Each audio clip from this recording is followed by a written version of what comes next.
because at present, I just want to focus on who Joy Boy was back in the day. And I want to focus on the Hindi pala biggest clue that we've gotten about him. The fact that Joy Boy was the one who left behind the One Piece.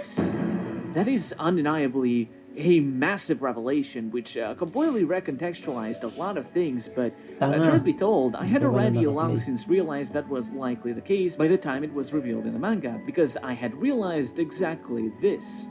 Joy Boy was undeniably a very important figure, perhaps the most important figure in the entirety of the Void Century, and I think in that regard, Joy Boy held one of the most important positions in the world.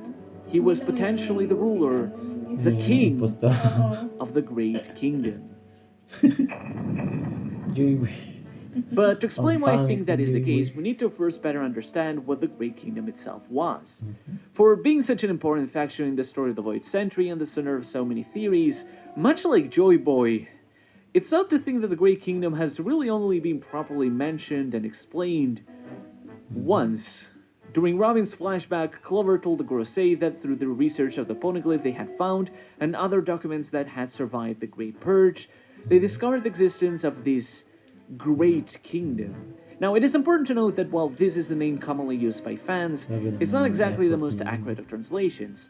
Great isn't really a title, but really just an adjective that Clover used to describe the kingdom, which is actually more translatable to immense, or in Japanese, Kyodai na Okuku. However, I will still be using Great Kingdom to refer to it, since it is the term that the fandom is most familiar with anyway. But yeah, in other words, Clover said that they found the existence of... Hindi, parang nagde-describe na sa kingdom. Okay. Hindi talaga yung name. Yung nasunod na king. Kaya nung Raftel, kasi Raftel. Kala ko nga dati, rough yung rough na man. Rough. Rough na wow. Oh, yeah. Wow! No! You're so mean. Inahold mo po, hindi mo ko pinayaan na mag-comeback. Immense kingdom. Immense implies a sense of size, scope, though it may not necessarily mean actual, tangible, physical size, such as living on a massive island. Rather, I think he meant that the kingdom was so immense because it wasn't limited by any natural borders. Why? In front of our fans, of our million fans. Why are you doing that? Ito nga pala yan. Shoutout sa new character sa One Piece. Selly. No? Selly. I will name it Selly. The Bangers. Kasi may bangs siya. Dalawang layer ng bangs. That later. The kingdom was furthermore said to boast mighty power, though it is never specified if this power was used for good or for evil.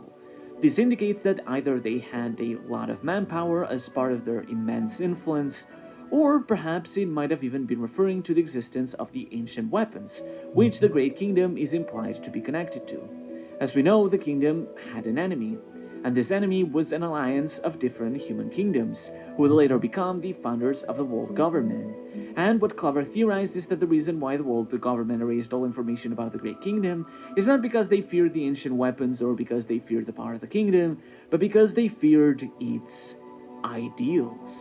What frightened the government the most was not the power of the kingdom, but the ideals that said kingdom embodied. Or in other words, it's possible that the government feared Joy Boy's ideals.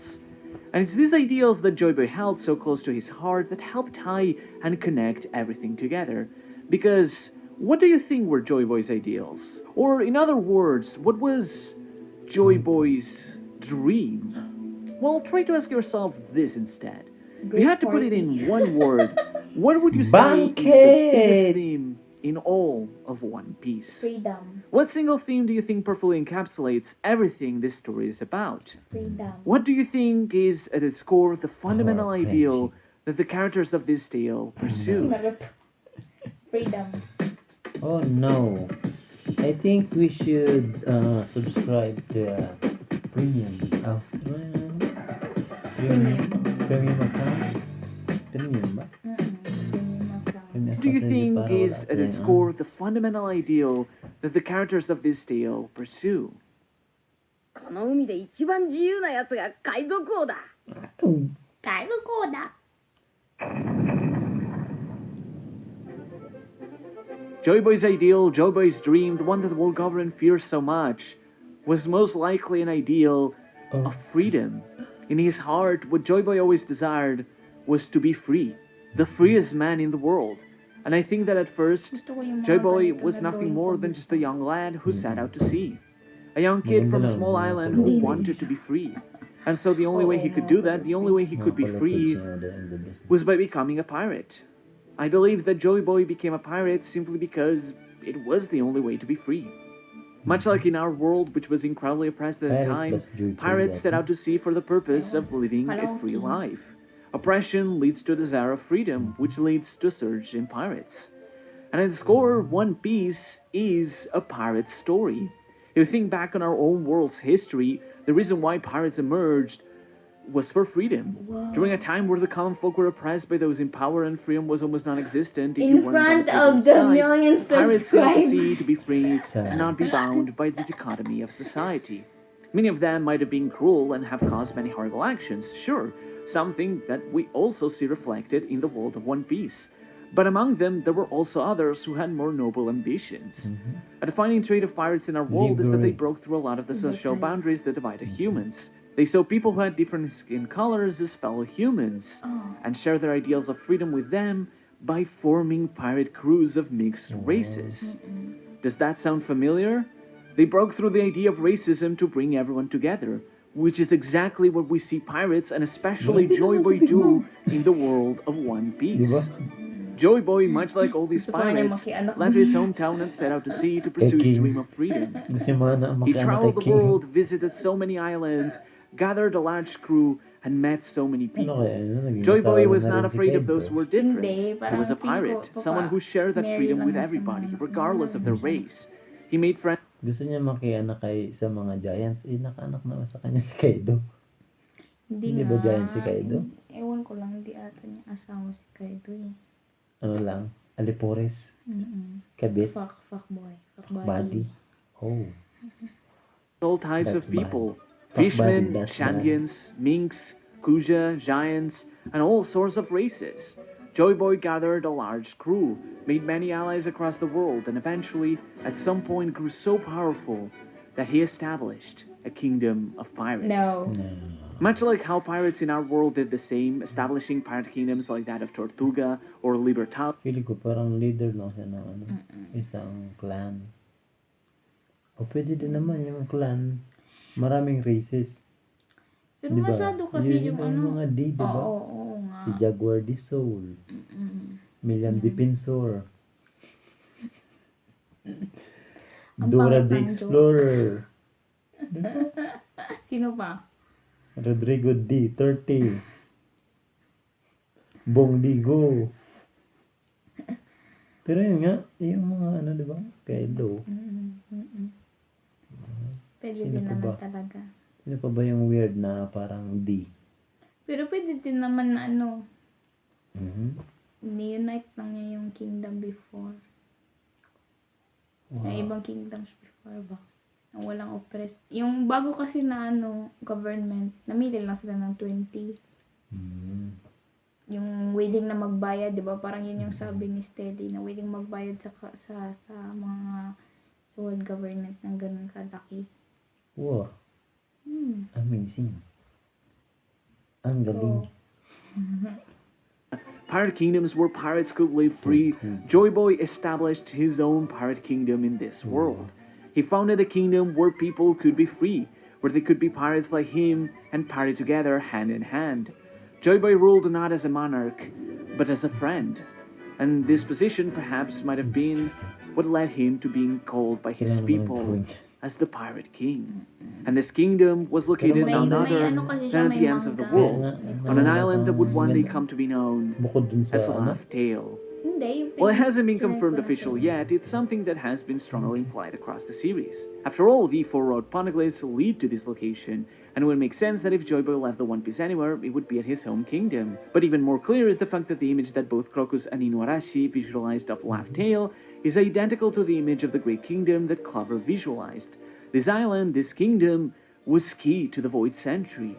But this kingdom was not really a traditional kingdom. Sure, it had a home base island, that much is made clear, but I think the kingdom encapsulates not a territory, but its people, scattered all over the world. As Clover put it, the kingdom had become enormous, not because of a large territory, but because its people were scattered all over the world, as it included all the allies and friends Joy Boy had met on his journey. But I think what is most important to understand when it comes to Joy Boy's dream is that it's not something that he did for selfish reasons. Joy Boy did not become the ruler of the Great Kingdom because he craved power and control, or to rule over the world, but because he wanted to be free. And the only way he could be free was for everybody. Si ano ba yan? Pwede ba yan si Joy Boy si ano? Si... Sino? Si... ano? Yung kamukha ni Frankie? Kamukha ni Frankie. Yung pagalan po? Elvis Presley? Sabi niya, I want to be free. To be free. Joy Boy desired freedom not just for himself, but for everybody. Joy Boy wanted to bring freedom to those who had none, to those oppressed, to create a world where everyone was free. One where all could celebrate an adventure without being shackled down by the restrictive mindset of society. After all, how can you be free if no one is free? True freedom isn't achieved by robbing it away from others, but by sharing it with everyone. Joy Boy wanted to turn the system, the entire world, upside down and finally bring freedom to everyone in the world. This meant putting a stop to slavery, to the social hierarchy, to the system those tyrannical humans' kingdoms had created, but most importantly, to put a stop to racism and discrimination. Joy Boy wanted freedom not just from slavery and social boundaries, but also freedom for those who were oppressed. Freedom for those minorities who were persecuted and hunted down for centuries. Joy Boy wanted a world where everyone was truly equal, not just by demolishing the political constructs that oppressed others, but also by breaking down the racial barriers that had kept people divided. Joy Boy really wanted to unite everyone and unify the world as one piece. Sila, Fish ko na yun. nandiyan yung party na. Para nanonood ako ng Little And it's the Mermaid. specific objective that really ties everything together. Because once you start to think about it, it's already been confirmed in so many ways that Joy Boy was someone who wanted to achieve equality for all the races of the world. We see this in the fact that so many of the poneglyphs of the Great Kingdom were mostly left to different races. The Shandians, the Fishmen, Siyempre, the Mink, nakita naman. etc. And particularly this bond between Joy Boy and other races is something we see so clearly in Joy Boy's relationship with the Fishmen. He was an ally of the Fishmen, but even more importantly, Joy Boy made a promise with them. The details of this promise have never been specified, but we can easily deduce what it really was. Because the promise is something that involved the Noah Ark, and, well, put quite simply, what is the purpose of an ark? The purpose of an ark is to emigrate people. To help a very large number of people to emigrate and head somewhere else. What Joy Boy had promised to the fishmen was to transfer them to the surface. He promised he would change the world to... Oo. Parang ganun din yung parang purpose ay parallel. Parang may couple per race. Tapos i-transfer mo sa parang promised na land. Hindi naman yung promised land. Or, Para ma-save lang sila oo, sa flood. Great Flood. Oo. Pero yun, may ibibigay na promised land. Pero yun nga. Feel mo ba yung dalawang penguin maglalakad simula Antarctica papunta sa Hindi, east? sila una yung nasabihan kasi hindi naman nag-announce si Noah sa mga animals. Kusa naman sila na pumunta doon. Parang yung appearance ng angels sa parang ganun. Parang kino-call sila. So nauna na sila na, Hindi naman. Paano nga yung dalawang penguin nga? Makakarating ba? Nakakalangoy naman yung mga penguin. Ah, hindi, maglalakad ba sila? Simula Antarctica. Kasi Bakit naman maglalakad? Pwede naman sila maglalangoy. nabubuhay lang naman yung penguin sa mga Arctic region. Talaga? Di ba Yeah. sila nabubuhay pag ano? Hindi. Or what if kinuha lang sila tapos sumakay sila? 9. Na! Ein keinen Fall. Auf keinen Auf Fall. keinen Fall. Let's go. By the way, let's go. where they could Hindi- live in the surface hindi ba alongside dalawa? humans without fear of being persecuted. Anyways. Joy Boy had the Noah built to help the entire population of Fishman Island emigrate to the surface. As the Sea Kings put it was likely that clan, the D clan, that built this ark in the first place. Mass immigration is not simple, especially through such a dangerous journey that we've been told many times is very difficult to undertake. Okay, go. But this ark would be big enough to ensure everyone would be safely transported to the surface. The ship was designed with enormous chains that Sea Kings could pull, the only realistic way in which a ship of this size could be carried, which would be done with the help of Poseidon's authority. So, working together, Joy Boy and Poseidon could help the fishmen move to the surface and help them live alongside humans. And this is something that is confirmed to us in a scene in chapter 621, where Neptune described that Otohime's dream Anong snack? Wala naman tayong snack. Whatever snack thing. The sweets. I love sweets. Wait. Ang plastic ng I love sweets. Meron pa tayo palang nuts. Ayoko ng nuts. Nakakaano. Ayoko din ng chocolate. Chocolate. No. Chocolate. No chocolate. Bitte. Only this. Bitte. Masbate Pride. Kakain ako ng chocolate. Oh, no. Ano chocolate? Ah. Oh, no. Oh no. Huwag yun nga dyan. Huwag nga yan dyan. Ito. No chocolate. Ano ba yun? No chocolate Tuesday. Chocolate. For all who wants to buy this Champorado. no, Carmelado from Masbate Pride. Masbate province. Not so sweet. It, I-play na natin. hindi siya masyado masarap. Hindi siya masyado matamis. Sakto lang.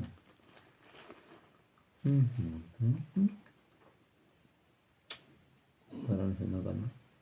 is the same dream her ancestors Kunti-kuntiin mo lang kasi. had, shown over the backdrop Ang gusto of mo the lang. Noah Ark. And as we know very well, dalawa lang tayo, Otohime's bawal na dream kumuha is to move Wala the na. population of Fishman Island to the surface. For years, she worked hard to convince her subjects to move there, to trust humans, and have the courage to face them, to be able to coexist with them. That love could prevail over fear, and that there was a place for people to live Naalala mo together. yung, Or to put it naalala mo yung yung flashback ni Roger. Tapos pumunta si Roger sa sa Fishman Island. Dapat. Tapos naghanap siya sa ancient weapon. Oh. Tapos ay doon, tapos sabi niya, Ayusin mo naman. paano naman ako magkakaanak na single pa naman ako. Tapos yung pinubuya si Neptune dun sa kay Otohime. Tapos sabi niya, oh may dyan yung nagre-revolutionize. Tapos siya, ang kalaking isda, may ganito dito. Goldfish. may parang nagbablash. Tawa na ako. Paano kaya sila Kaya nga, ang liit ni Otohime. na yung malang nanlove sa goldfish. I-search natin. Wala naman yan. own words, what Otohime always sought after was the day where everyone could live under the same sun. Autsch. Bei Schmerzen helfen Voltaren-Dolo-Tabletten. Under the same sun. Mermaid. Because it's that yearning for the sun that unites people together. Paano yan? Si King, isa na lang ang lahi niya. Siya na lang na isa. Meron namang DNA, Uy, pangit pa rin. Pero kung magiging, hindi naman mamamatay si King. Parang, May DNA? Anong gamit nila dun? Otohime mentioned the fishmen gather at the roots of the sun tree Eve because it was the only place in the seafloor where they could get a taste of sunlight. But to them, sunlight just isn't enough. They know deep down in their heart I want to taste the sunlight of the Philippines. Oh no, Germany, no sunlight. Oh no. Habang may sunlight, grabe ka naman. Grabe ka naman sa Germany. Nag-snow pa rin. Hindi, wala Pero talaga. They yearn to see the real sun. They want to live under the same sun as all the humans. And that is because the sun is a symbol of union. Scientifically speaking, the rays of the sun result in a chemical reaction that releases serotonin in our brains, bringing us joy, which is why the light of the sun have become symbols of joy and hope. It's why people consider sunny days to be Connection ng symbol of hope sa sunlight. Oo, ngayon sabi ko sa'yo, nagiging gloomy ka pag hindi mo nakikita yung araw for ilang araw dito.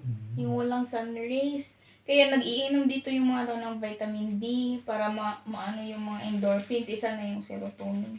Serotonin lang yun naman yung sinabi niya. Endorphins Pero araw-araw naman yan. yung gin. Araw-araw naman ako ng serotonin. Iba naman yun tayo. So. Hindi. Iba naman yun. Hindi. Kasi para sumasaya yung araw ko. Oo. Pagkasama ka araw-araw. Wow.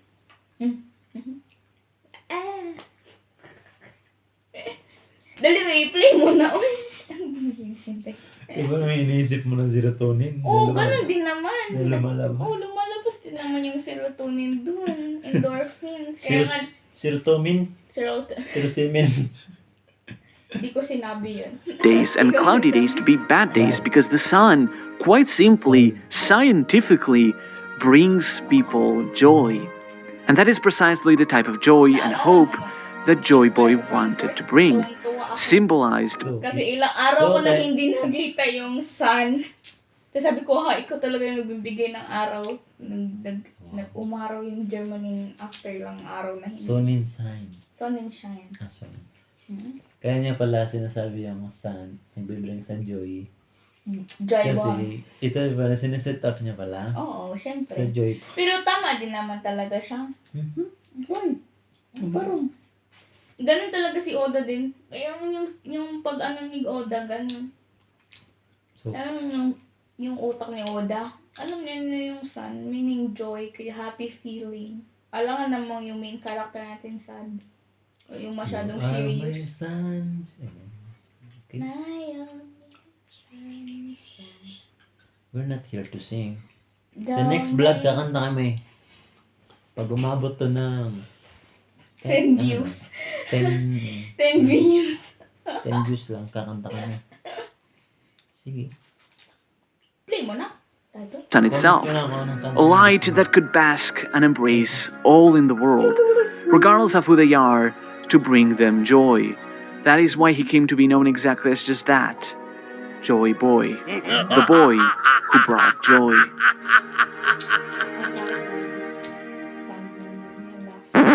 Hey, hello, this is Artur from the future here, so allow me... Parang mas gusto ko. Kanina yung tawa na pinaka-paborito mo sa One Piece. Retaking.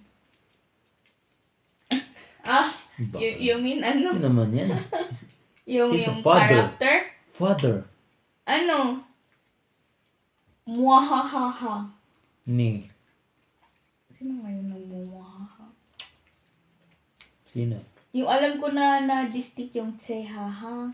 Tapos fufu. Zihe. Yung fufu. Sa kingdom pala. Fufu. Fufu. Ano nga yun? Si Ozen yun. Hindi. Si Ozen. Pupupupu? Aminin mo Si ng Ozen? fufu. Oo, si Ozen yun. Aminin ng fufu. Hindi ba yun si yung right hand ni Oki? Hindi. Kuko naman pala. Si ano naman yun, sino nga yun? Basta yun. Basta. Si Ozen siya yung nag-fu-fu-fu. Inano nga yan sa Reddit kasi pag isa lang na fu, parang doubtful daw yan na fu. Tapos pag dalawang fu, parang okay lang. Go pa rin. Tapos pag tatlo na fu, happy na daw si Ozen yan. Fu-fu-fu. To wrap this for just a second. So this episode was originally edited and finished all the way back in May of 2021. But since then, Oda has introduced a story element that basically Hindi mo alam yun. Kilala ko. Sino? Si Maria. Si... Hindi ba si Moria? Hindi. Si Jaguar de Sol? Diba? Tara, shi. Di pala Kirishishi. Shi, yung kay ano?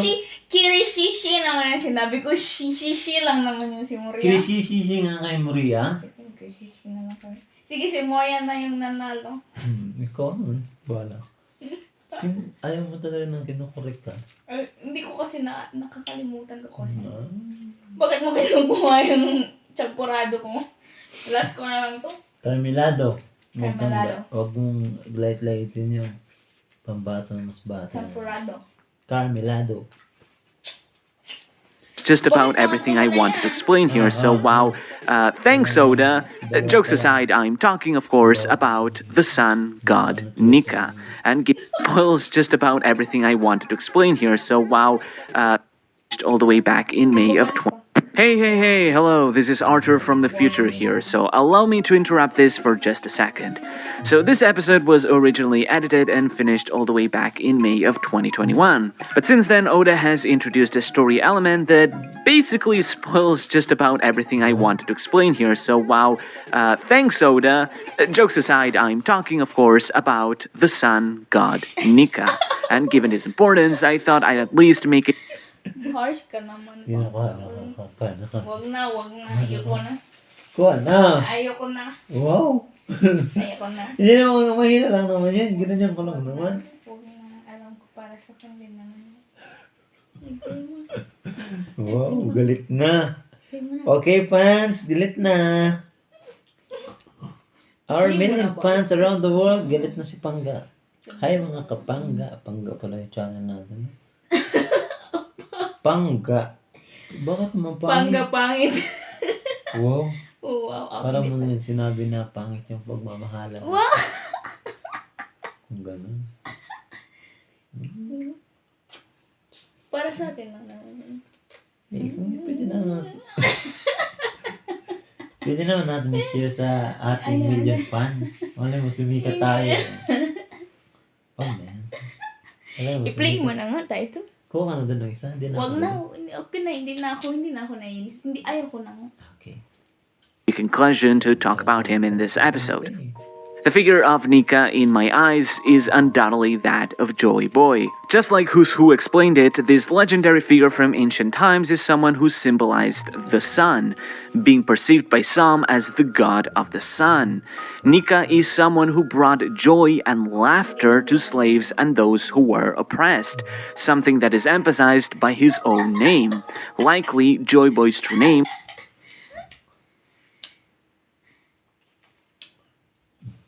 Gusto na talaga ng sinusubuhan ko siya eh. Grabe ka sa akin. Yung masarap na pagsubo kay Pangga. Ang gustong-gusto niya eh. Sinusubuhan ko siya. Sige nga, Ang tagal naman ng sumo. masarap na subo. Tagal naman ng sumo. Rated is PG. Ito na. Pakita mo sa cam. Ayoko. Wow! may pahagod. Tingnan mo, pinabahid. Tapusin mo natin Buo to. talaga, buo. Wow. Ayaw, wala talaga eh. their first or last name being Nika, because Nika is one of the Japanese sound effects that can be used for Yan naman yung laughter. sinabi ni Jesus. And thus, much like the sun, Nika was someone who brought joy and laughter to everyone in the world. And of course, I'm sure I don't need to point out how it is that Sabi nila, sabi ng mga tao sa Reddit, ano bang ginagawa ni Huso? Ba't ang dal-dal niya wala nagigibang away? Kaya nga. Kilala mo ba siya? Sa gigaway si Jimby, kasi si Jimby, pwede mag-away muna tayo, huwag ka muna mag-ulan. Hindi kasi parang parang ginagawa ni Oda na ang dami parang niyang plot. hinanakit sa mga sa Shanks Pirates. Shanks Pirates ba? Red hair. Red. Hindi. Sa ano siya? Red hair ba yun? Red hair Pirates. Yung kinuha Oo, nila yung yun. kinuha yung ano. Tama. he did that. Because a simple glance will make it clear that Nika looks like he's dancing and partying, being nearly identical to the figure of Luffy partying in Skypiea, just like we mentioned last episode. And just as legend says, the day Joy Boy reappears, he will deliver a party that will connect the entire world together, and through it, he will bring laughter and joy to everyone. The man who was just like the sun, someone whose shining light could bring joy to all he formed a bond with.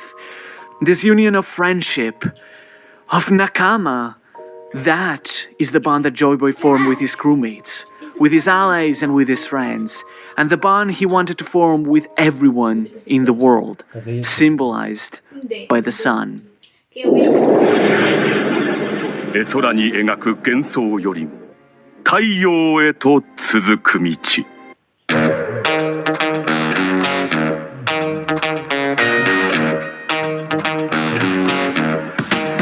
太陽へと続く。 Pag-umaga Ama, kami na. that is the bond that Joy Boy formed with his crewmates, with his allies and with his friends, and the bond he wanted to form with everyone in the world, symbolized by the sun. 空に描く幻想よりも太陽へと続く道。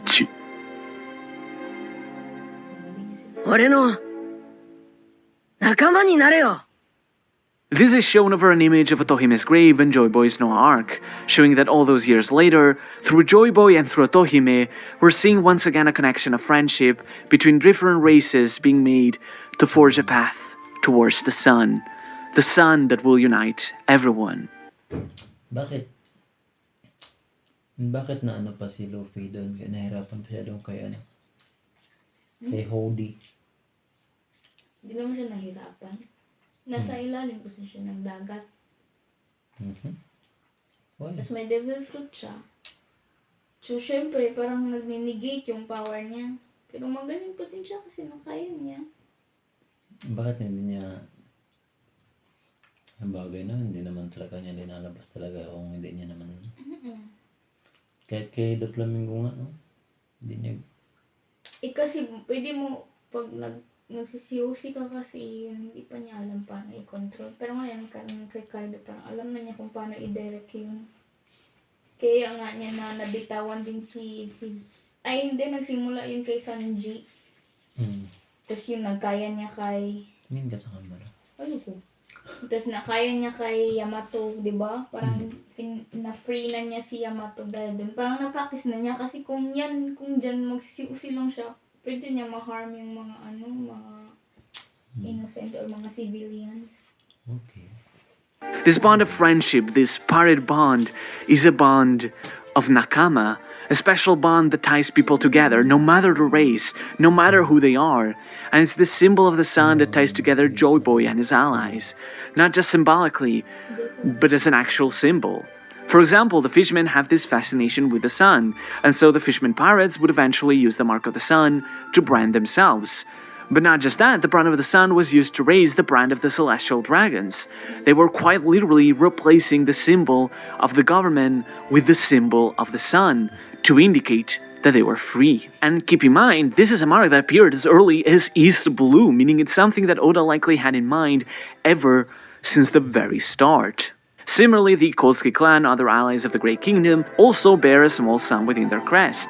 The Minks also use that crest as a symbol given their ties with the Kosuke clan. The Shandians have also shown to have imagery of suns in their decorations as well. In fact, on Wiper's arm, we can see the symbol of the sun tattooed on it. The flag of the Kuja, while a bit more of a stretch since it's meant to represent the head of a Gorgon, does also sort of look a bit like a sun. And while Elbaf does not have such a mark, they do have a festivity that celebrates the sun. In Big Mom's flashback, we learn of the solstice celebration, where the people of Elbaf fast for several days to celebrate, in their words, the rebirth of the sun. And did you notice something about all these different countries? All of them are from different races, from different minorities. These even included humans such as the Kosuke clan or Joy Boy himself, but the fishmen, the Minks, the Skyfolk, the Kuja, the Giants, almost all the oppressed races of the world were allied with Joy Boy because they all believed in the same objective, in the same sun that tied all of them together. Together they worked to change the world because they truly believed that the sun could prevail. And that is exactly what Joy Boy strived to do. That was his goal. That was what he put so much effort towards in order to unite the world. Joy Boy's dream was to be free. He wanted to be more free than any person in the world, and to achieve that, he became the Pirate King, the freest man in the seas. And as a king, he founded an immense kingdom of pirates, one that was not bound by territory or monarchical rules, but that united and connected people all across the world. But Joy Boy wanted freedom for more than just himself or his people. He wanted freedom for everyone in the world. He wanted to free those who were oppressed. He defeated many tyrannical rulers on his journey, but he didn't want to stop there. He wanted to free the entire world. Joy Boy wanted to quite literally change the world and usher in a new era that would change it.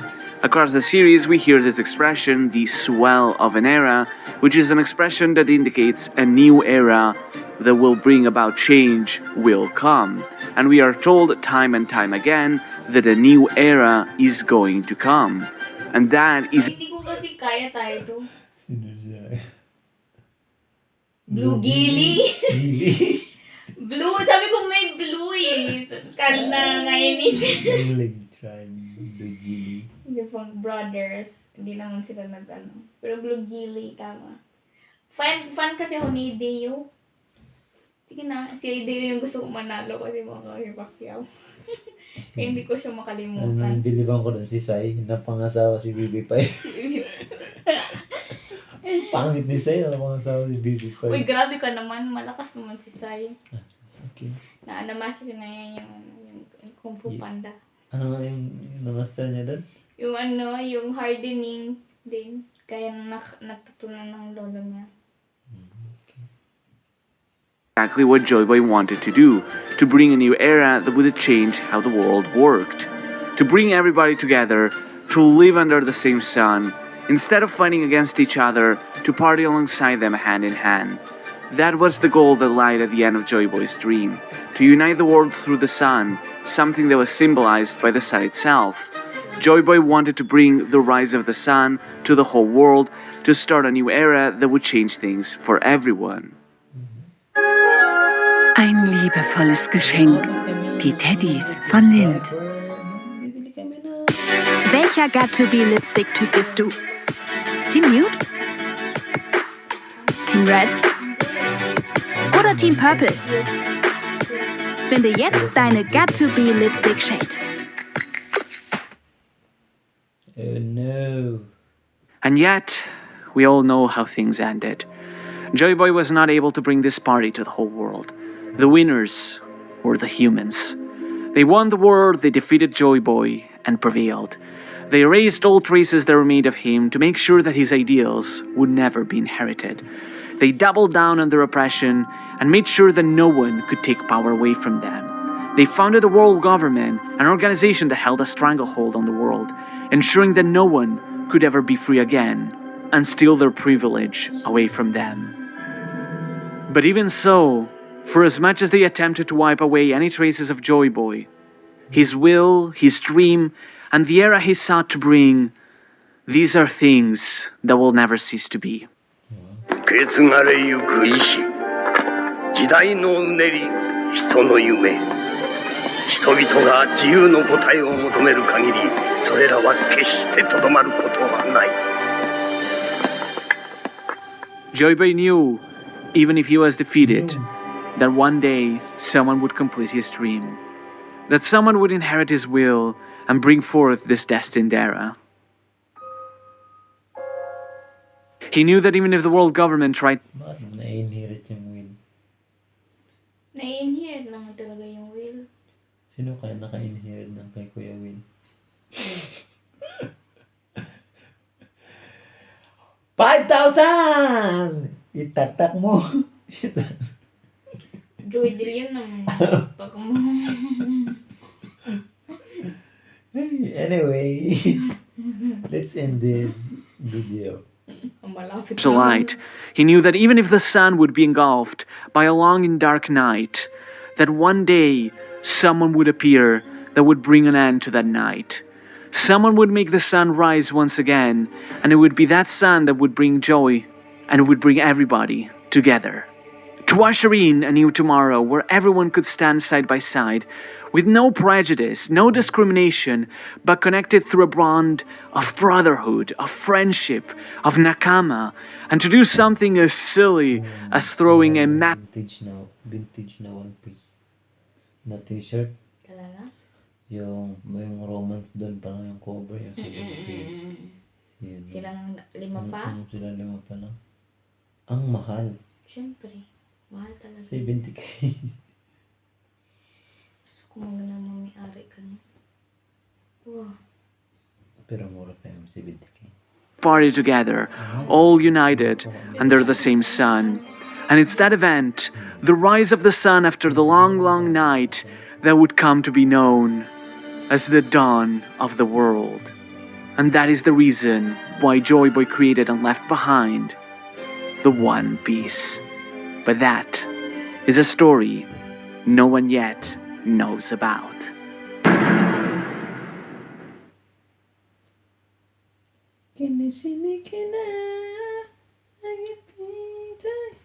Hindi naman yung One Piece. Ano niya parang yung kanta? Siyempre, hindi yan. Tan, tan, tan. Ganun. Kanta niya. Yung parang palaging inaan. Okay. What are your impression about? Nabasa ko lang kasi yung script niya sa whole, bago niya binidyo. Sabi niya kasi na i-video niya para maganda yung uun. So alam ko mostly yung parang sinasabi. Ano masasabi mo? Hindi lang ako agree dun sa part na yung yung kingdom ng mga pirates. Pa din. So, tingin mo para siya? Oo, pas kasi kung sinabi niya Kingdom of the Pirates, parang hindi nag-connect sa bakit may devil fruit, bakit may mga tao sa moon. Ganun ba? Parang dapat ma-explain yan, dapat mas malakas talaga sila. Parang feel ko parang Atlantis na style ba na lost country Lost or city, lost ganun. Hindi yung simpleng lang parang pirate na Pero maganda yung kasi may source din naman. Totoo din naman na may city talaga before na parang city or kingdom. Siguro kingdom before na ng mga pirates. Gusto ko yung touch na yun. Parang dun siya naghanap ng reason. Kung yun, tama din naman siya. Like, pirate story naman talaga yung One Piece. Pero yung parang ayaw ko na pass yung Pero in general, theory din lang naman niya yan. Pag nagagalit kasi siya pag hindi totoo yung theory niya. Tapos nagpo-post siya sa Reddit. So yun, parang binabash niya siya sa mga tao dun. Pero yun, parang si Misak. Shout out Misak. Pero yun, di naman tayo yung dapat mag-enjoy lang tayo yung gusto ng author. Okay. Shisana.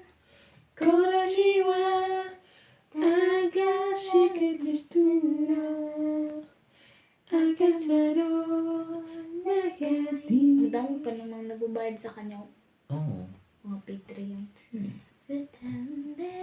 Bayad tayo para mamalagay din yung pangalan natin. Baka dito siya.